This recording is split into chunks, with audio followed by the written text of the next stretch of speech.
Hi friends, welcome back to my channel. ನಾವಿವತ್ತು ಊರಿಗೆ ಬಂದಿದ್ದೀವಿ. ಅಂದರೆ ನಿಹಾಲ್ಗೂ ಕೂಡ ರಜೆ ಇತ್ತಲ್ವ, ಹಾಗೆ ಊರಲ್ಲಿ ಹಬ್ಬ ಕೂಡ ಇತ್ತು, ಹಾಗಾಗಿ ಬಂದಿದ್ವಿ.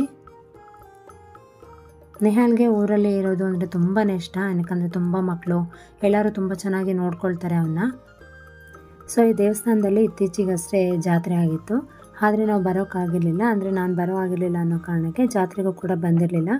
ಸೊ ಹಾಗಾಗಿ ಇವತ್ತು ದೇವರಿಗೆ ಸೀರೆ ಹಾಗೆ ಮಡ್ಲಕ್ಕೆ ಕೊಡೋಣ ಅಂತೇಳಿ ಬಂದಿದ್ವಿ. ಸೊ ಈ ದೇವ್ರನ್ನ ಎಲ್ಲರೂ ಕೊಟ್ಟಿಗೆ ನಜ್ಜಿ ದೇವರು ಅಂತೇಳಿ ಕರೀತಾರೆ. ಸೊ ನಾವು ದೇವರಿಗೆ ಮಡ್ಲಕ್ಕೆ ತಂದಿದ್ದು ಮಂಗಳವಾರ, ಅಂದರೆ ಮಾರನೇ ದಿನ ಊರಲ್ಲಿ ಹಬ್ಬ ಇತ್ತು ಅಂತೇಳಿದ್ರೆ ದುರ್ಗಮ್ಮನ ಹಬ್ಬ ಅಂತೇಳಿ. ಸೊ ಹಾಗಾಗಿ ಎಲ್ಲರೂ ಊರಿಗೆ ಹಬ್ಬಕ್ಕೆ ಅಂತೇಳಿ ಬಂದಿರ್ತಾರಲ್ವ. ಸೊ ಯಾರ್ಯಾರು ಜಾತ್ರೆಗೆ ಬಂದಿಲ್ಲ ಅವರೆಲ್ಲ ಬಂದು ಪೂಜೆ ಮಾಡಿಸ್ಕೊಂಡು ಹೋಗ್ತಿದ್ರು. ಸೊ ನಾವು ಕೊಟ್ಟಂತಹ ಸೀರೆ ಹಾಗೆ ಮಡ್ಲಕ್ಕಿನೂ ಕೂಡ ದೇವರಿಗೆ ಒಪ್ಪಿಸಿದ್ರು.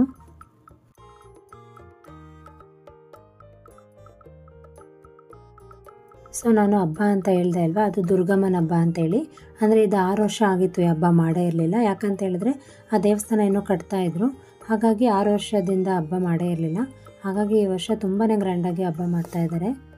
ಈ ಹಬ್ಬದೊಂದು ವಿಶೇಷ ಅಂತ ಹೇಳಿದ್ರೆ, ಈಗ ಎಲ್ಲ ಹಬ್ಬಗಳು ಬೆಳಗ್ಗೆ ಮಧ್ಯಾಹ್ನ ಅಥವಾ ರಾತ್ರಿ ಮಾಡ್ತಾರಲ್ವ, ಈ ಹಬ್ಬ ಹೇಗೆ ಅಂದರೆ ಮಧ್ಯರಾತ್ರಿಯಿಂದನೇ ಶುರು ಆಗೋವಂತಹ ಹಬ್ಬ ಇದು. ಅಂದರೆ ನೋಡಿ, ನಾನು ರಂಗೋಲಿ ಹಾಕ್ತಿದ್ದೀನಲ್ವ, ಇದು ನಾನು ಮಂಗಳವಾರ ರಾತ್ರಿ ಆಗ್ತಾ ಇರೋದು. ಅಂದರೆ 10 ಗಂಟೆ ಆಗಿರ್ಬೋದು ಮೇ ಬಿ ಟೈಮಿಂಗ್ಸು. ಏನಕ್ಕಂದರೆ 12 ಗಂಟೆ ಟೈಮಿಗೆಲ್ಲ ಆ ದೇವರು ಮನೆ ಹತ್ರನೇ ಬರುತ್ತೆ ಅಂಥೇಳಿ. ನಾನು ನಿಮಗೆ ಆ ಕ್ಲಿಪ್ಪಿಂಗ್ಸ್ ಕೂಡ ಆ್ಯಡ್ ಮಾಡ್ತೀನಿ. ದೇವರು ಮನೆ ಹತ್ರ ಬಂದು ಮಡ್ಲಕ್ಕಿನ ಇಸ್ಕೊಂಡು ಹೋಗುತ್ತೆ. ತುಂಬಾ ವಿಶೇಷವಾಗಿರುತ್ತೆ, ತುಂಬಾ ಚೆನ್ನಾಗಿರುತ್ತೆ ಅನ್ಬೋದು ಈ ಹಬ್ಬ. ಸೊ ನನಗೆ ಈ ಥರ ರಂಗೋಲಿ ಎಲ್ಲ ಹಾಕೋದು ಅಂದರೆ ತುಂಬಾ ಇಷ್ಟ. ಮುಂಚೆಯಿಂದನೂ ಇಷ್ಟ. ಅಮ್ಮನ ಮನೆಯೆಲ್ಲ ಸ್ವಲ್ಪ ಜಾಗ ಇತ್ತು ರಂಗೋಲಿ ಬಿಡಲಿಕ್ಕೆ, ಆದರೆ ನಮಗೆ ಬೆಂಗಳೂರು ಮನೇಲಿ ರಂಗೋಲಿ ಬಿಡಲಿಕ್ಕೆ ಆಪ್ಷನ್ನೇ ಇಲ್ಲ. ಸೊ ನಾನು ಸ್ವಲ್ಪ ಹೊಸಲಿಗೆ ಮತ್ತು ತುಳಸಿ ಕಟ್ಟೆ ಇದ್ದಿಲ್ಲ, ಅಲ್ಲಿ ಸ್ವಲ್ಪ ಚಿಕ್ಕದಾಗಿ ರಂಗೋಲಿ ಬಿಡ್ತೀನಿ.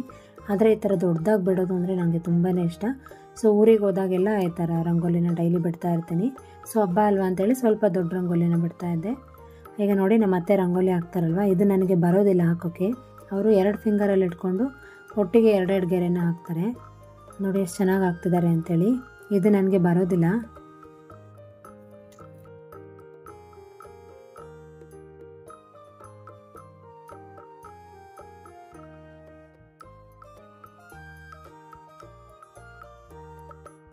ನೋಡಿ, ರಂಗೋಲಿ ಪೂರ್ತಿ ಎಲ್ಲ ಹಾಕಿದ್ಮೇಲೆ ಈಗ ಕಾಣ್ತಾ ಇದೆ. ಸೊ ಹಬ್ಬಕ್ಕೆ ಅಂತೇಳಿ ನೆಂಟರು ಕೂಡ ಬಂದಿದ್ದರು. ಸೊ ಎಲ್ಲರೂ ಕೂಡ ನಾವು ದೇವಸ್ಥಾನಕ್ಕೆ ಹೋಗೋಣ ಅಂತೇಳಿ ನೈಟೇ ಹೋಗ್ತಾ ಇದ್ದೀವಿ. ಸೊ ಸೈಡಲ್ಲಿ ಕಾಣ್ತಿದೆಯಲ್ಲ, ಅದು ದುರ್ಗಮ್ಮ ಅಂತೇಳಿ. ಅದು ಈ ಹಬ್ಬಕ್ಕೆ ಮಾತ್ರ ಮಾಡಿರೋ ಅಂಥದ್ದು. ಅದರದ್ದು ವಿಶೇಷತೆ ಕೂಡ ನಾನು ಹೇಳ್ತೀನಿ ಆಮೇಲೆ. ಸೊ ನೋಡಿ ಎಷ್ಟೊಂದು ಜನ ಇದ್ದಾರೆ ಅಂಥೇಳಿ. ಸೊ ನಾವು ಇವಾಗ ಸೀರೆ ಮಡ್ಲಕ್ಕೆ ಕೊಟ್ಟರೆ ಅವರು ಸರಿಯಾಗಿ ದೇವ್ರ ಮೇಲೆ ಹಾಕೋದಿಲ್ಲ ಅನ್ನೋ ಕಾರಣಕ್ಕೆ ನಾವು ಹಿಂದಿನ ದಿನವೇ ಅಂದರೆ ಸೋಮವಾರನೇ ಸಂಜೆ ಬಂದು ಆ ದೇವರಿಗೆ ಪೂಜೆ ಮಾಡಿಸ್ಕೊಂಡು ಮಡ್ಲಕ್ಕಿನ ಕೊಟ್ಟು ಬಂದಿದ್ವಿ. ಅಂದರೆ ಆವಾಗ ನಾವು ನಿಧಾನಕ್ಕೆ ಪೂಜೆ ಮಾಡಿಸಿದ್ರೆ ಸೀರೆನ ದೇವ್ರ ಮೇಲೆ ಒದಿಸ್ತಾರೆ. ಹಾಗೆ ನಾವು ತುಂಬ ದೇವ್ರನ್ನ ನೋಡಿಕೊಂಡು ಪೂಜೆ ಮಾಡಿಸ್ಕೊಂಡು ಬರ್ಬೋದು ಅಂತ ನಾವು ಸೋಮವಾರನೇ ಪೂಜೆ ಮಾಡಿಸ್ಕೊಂಡು ಬಂದಿದ್ವಿ.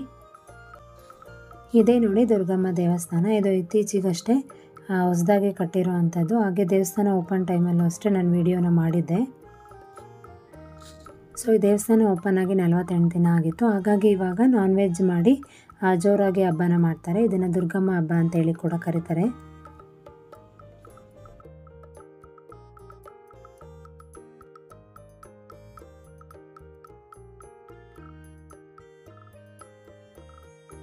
ಸೊ ನಾವು ಕೂಡ ದೇವ್ರ ದರ್ಶನ ಮಾಡಿಕೊಂಡು ಮನೆಗೆ ಹೊರಟ್ವಿ.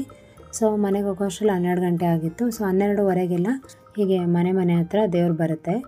ಸೊ ನೋಡಿ, ಇದೇ ರೀತಿ ದೇವ್ರ ಮನೆ ಹತ್ರ ಬಂದು ಮಡ್ಲಕ್ಕಿನ ತೊಗೊಳುತ್ತೆ. ಹಾಗೆ ಹಿಂದೆ ಒಂದು ವೆಹಿಕಲಲ್ಲಿ ದೇವ್ರದ್ದು ಮೆರವಣಿಗೆ ಕೂಡ ಬರುತ್ತೆ.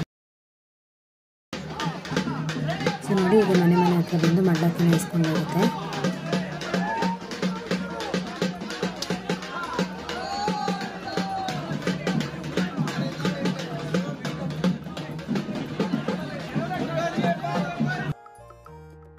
ಸೊ ಮನೆ ಹತ್ರ ಬಂದು ದೇವರು ಆಶೀರ್ವಾದ ಮಾಡಿ ಮಡ್ಲಕ್ಕಿನ ತೊಗೊಂಡೋದ್ಮೇಲೆ ಅದರ ಹಿಂದೆನೇ ದೊಡ್ಡಮ್ಮ, ಚಿಕ್ಕಮ್ಮ ಹಾಗೆ ಪ್ಲೇಗ್ನಮ್ಮನ ಈಗ ಟ್ರ್ಯಾಕ್ಟ್ರಲ್ಲಿ ಮೆರವಣಿಗೆ ಮಾಡಿಕೊಂಡು ಮನೆ ಹತ್ರನೂ ಬರ್ತಾರೆ.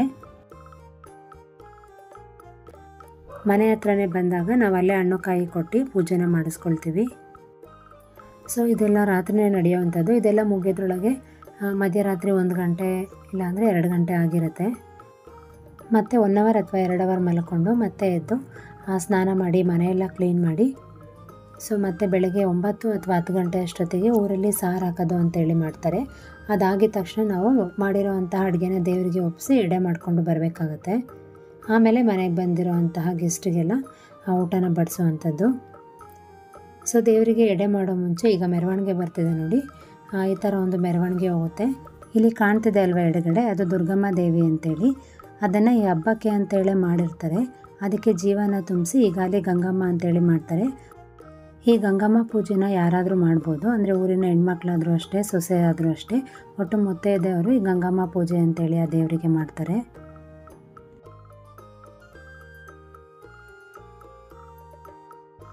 ಹಬ್ಬ ಎಲ್ಲ ಮುಗಿದ ಮೇಲೆ ಹೀಗೆ ದೇವ್ರ ಉತ್ಸವನ ಮಾಡ್ತಾರೆ. ಅಂದರೆ ಬುಧವಾರ ಸಂಜೆ ಇದು ನಡೆಯುವಂಥದ್ದು. ಹಬ್ಬ ಅಂತೂ ತುಂಬಾ ಚೆನ್ನಾಗಾಯಿತು ಅನ್ಬೋದು. ನೋಡ್ಬೋದು ನೀವು ಎಷ್ಟು ಜನ ಇದ್ದಾರೆ ಅಂತೇಳಿ. ಹೇಳಿದ್ನಲ್ವ 6 ವರ್ಷದಿಂದ ಈ ಹಬ್ಬ ಮಾಡೇ ಇರಲಿಲ್ಲ, ಅಂದರೆ ಇಷ್ಟೊಂದು ಗ್ರ್ಯಾಂಡಾಗಿ ಮಾಡಿರಲಿಲ್ಲ. ಮನೇಲಿ ಸಿಂಪಲ್ಲಾಗಿ ಈ ದೇವ್ರದ್ದು ಎಡೆ ಅಂತ ಹೇಳಿ ಮಾಡಿ ಊಟ ಮಾಡ್ತಿದ್ರು ಅಷ್ಟೇ. ಇಷ್ಟು ಜೋರಾಗಿ ಎಲ್ಲ ಹಬ್ಬ ಮಾಡ್ತಾ ಇರಲಿಲ್ಲ. ಈಗ ಪ್ರತಿ ವರ್ಷ ಹಬ್ಬ ಮಾಡೋರು ಒಂದು ವರ್ಷ ನಿಲ್ಲಿಸಿದ್ರೆ ಎಷ್ಟು ಬೇಜಾರಾಗುತ್ತೆ ಅಲ್ವಾ. ಸೊ ಇದನ್ನು 6 ವರ್ಷದಿಂದ ಮಾಡೇ ಇರಲಿಲ್ಲ. ಸೊ ಎಲ್ಲರಿಗೂ ಕೂಡ ತುಂಬಾ ಖುಷಿ ಆಯಿತು ಈ ಹಬ್ಬ ಮಾಡಿದ್ದು.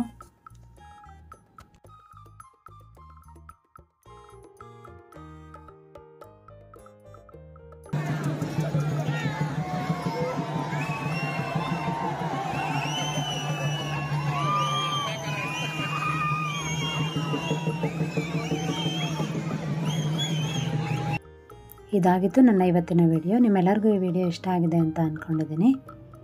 ನಾನು ಮುಂದಿನ ವಿಡಿಯೋ ಜೊತೆ ಮತ್ತೆ ಸಿಗ್ತೀನಿ. ಅಲ್ಲಿವರೆಗೂ ನಮಸ್ಕಾರ. Take care.